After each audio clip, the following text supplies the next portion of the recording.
Hello and welcome to People and Profit. I'm Yuka Royer. We're at the Roland-Garros Stadium, not for the French Open tennis tournament, but to meet business leaders gathered here for the annual end-of-summer conference of Medef, France's largest employers' federation. This year's theme, jeu décisif, is a tennis metaphor.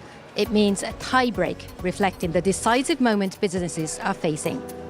One man who's not here but who's high on everyone's mind, Donald Trump. Since taking office in January, the 47th US president has shaken global trade, imposing new tariffs on virtually all of America's trading partners. The European Union has struck a trade deal with Washington. While that may have given businesses some clarity, it's still a bitter pill to swallow for many.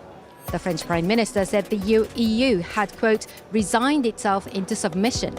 Some companies that want to continue doing business with the United States have been forced to redirect their future investments stateside. So, is Donald Trump winning the tariff game?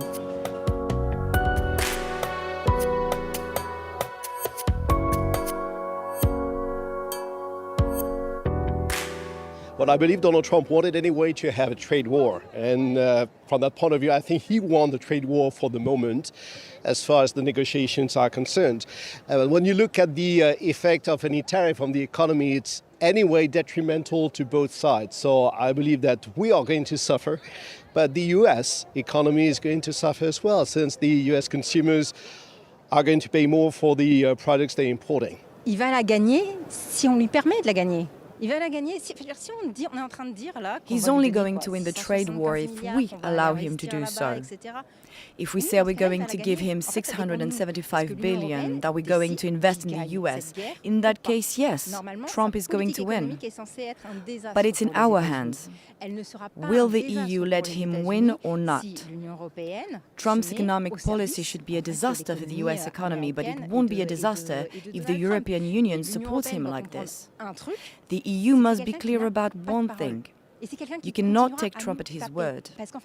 He will keep threatening us because he was elected to be a bully who attacks everyone.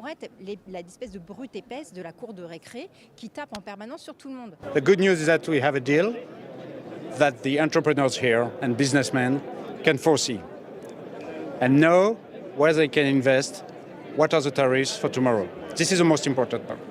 If you ask me if the deal is good and well-balanced for Europe, my answer is no.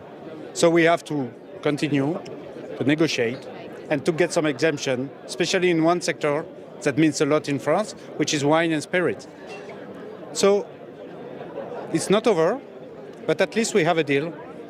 So the companies here can invest and export to the US knowing what are the conditions and what are the tariffs now. And this is important for businessmen here.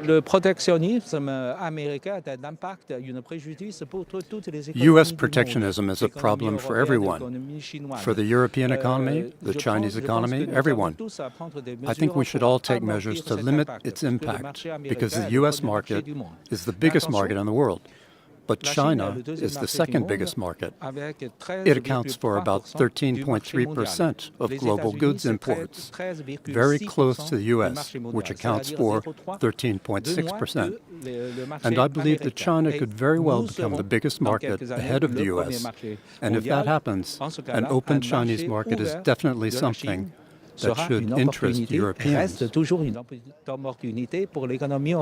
We need politics who are able to change the European software, who is mostly built on free exchange, no barrier, everyone is equal, because in 2025 the world is not the same. I think that Europe sometimes is like the Sleeping Beauty. It's great on the paper. We have some great achievement in the past, so now it's the moment and time to be a little bit more ambition.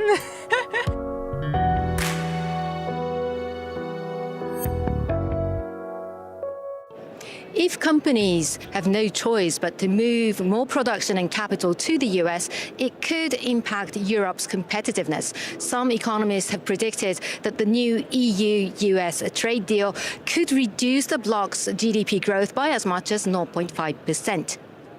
Now, Fabrice Lussachet is the Vice President of Medef in charge of Europe. Great to have you on our show, Fabrice. Thank you. Good afternoon and welcome at LAREF. Now, it's one of the big themes at this year's event. Is free trade dead? Cannot say that free trade is dead because every day there are goods and services that are moved beyond frontiers. So it's not dead, it's happening every day. But global trade is more unpredictable and more complex and more difficult and more costly. And therefore, we are losing from this situation, not only France, not only Europe, but the world, because the prosperity of the world has been fueled most in the last decades by the expansion of global trade, following the fall of the Berlin Wall, getting the accession of China in the WTO and the BRICS countries into the WTO settings, standards, rules. And therefore, we are missing that, with WTO being completely close to dead. And we have now the rule of the most strong ones.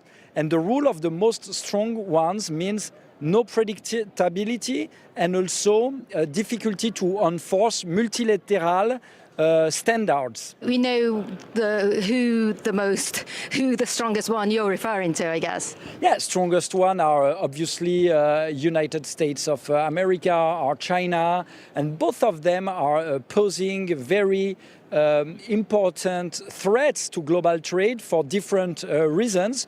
But today, the other countries need to work out a plan, work out their own business plan, if I may say so. What are we doing to face that? Because we cannot always complain from the decisions that are being made by Washington or Beijing. They are sovereign. They do what they perceive of being their interest. Maybe we don't share their views, but this is their views. So what are we doing to make sure that our economy is growing? And we can work on simplification, too many rules, too many administrative burden in Europe, in France especially, gold plating of European directives, too many tax, very heavy to build, produce in France and in Europe. Social systems, social security. We need to revise completely the way we finance pensions, the way we finance all health care system, because all this was relying a lot on production and not consumption. But now we cannot afford, with the demographic gap, the same system pattern that was built after the Second World War. So we need to change, and we need to take decisions in Paris, in Brussels, instead of just complaining on the decisions that the other ones are taking. So there are problems to address here on the old continent. Yes, for sure. What do you think? What is your thought on the latest US-EU trade deal? It's not a good deal for the companies in Europe. It's not a fair deal at all. Before, the European companies were paying a bit less than 5% tariffs to access the US market.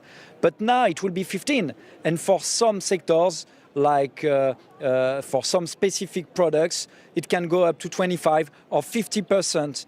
And the European Commission has sold this agreement as being a good one to provide previsibility, stability, long-term view.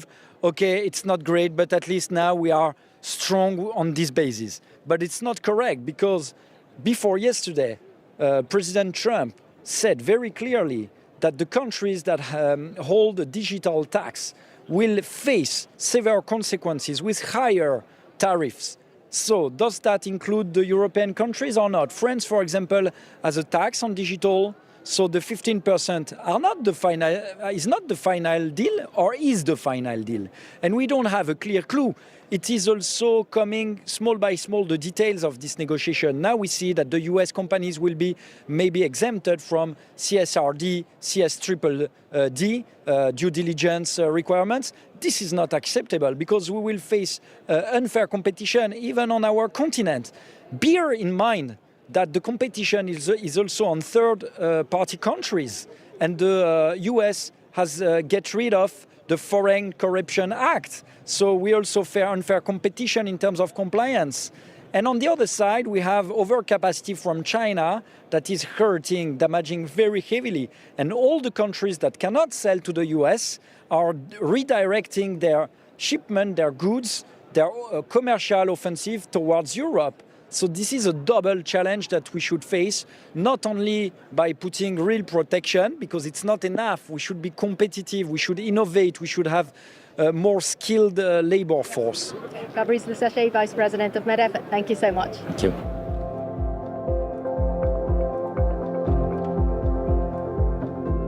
That's all for this edition of People in Profit. Thank you for watching. And remember, you can catch up with this and all our previous episodes on our website, france24.com, or listen to them wherever you get your podcasts. If you have any questions or comments, you can also reach out to us on social media. Until next time, bye-bye.